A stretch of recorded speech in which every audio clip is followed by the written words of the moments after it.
everyone, I'm Emily, and I'm in my second year at Sussex studying English. The transition to university can be a really difficult one for lots of different people, for many reasons. Some decide to move away from home. They might study somewhere that's a lot further from their place that they grew up, or they might decide to study nearer home and stay at home at the time. Everybody has different circumstances, so that means there are lots of different options and flexibility in how you study and where you study based on that. For me personally, my decision was a big one. It was the biggest and scariest transition I've ever made in my life, and I probably will say that all the way through. It's the first time that I lived away from home. I moved to Brighton from Cornwall, which means that I'm at least 5 hours away from home all the time. And that can be really scary, especially when I was a first year 18 years old and I'd never kind of spent more than a week away from home at a time. My mum was my biggest influence at that point. A week before coming to university, coming to Sussex, I decided I didn't want to come, and it was her influence and her encouragement that led me to the point where I'm talking to you guys today. But she also has a condition that would consider me to be a young carer, and that means that maybe my decisions and my hesitations were based a lot more around family than they might be if you were that average student.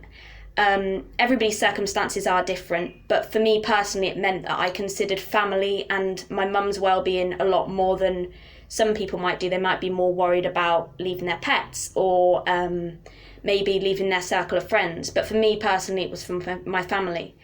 But I do think those kind of things come with benefits as well.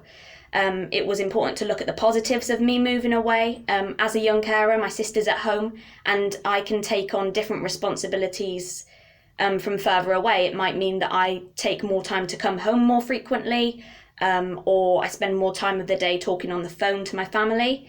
But that's all okay. It's just accommodations that I can make to make life easier for myself and for my family at home. It didn't stop me. As a young carer, I must admit, didn't stop me. It was a big consideration that I think a lot of people might not have taken if they didn't really have those responsibilities. But it was also a really positive thing. It meant that my extra responsibilities came as a very useful tool whilst living away from home. So I was more prepared to maybe do housework than my flatmates in first year and second year, to be honest.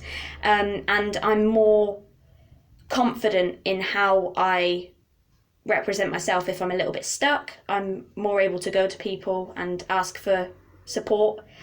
So I think it's really important to take the positives from your situation and kind of bring those into light at university. It doesn't matter whether you move away from home or you stay at home. Just consider every option before thinking university definitely isn't for me.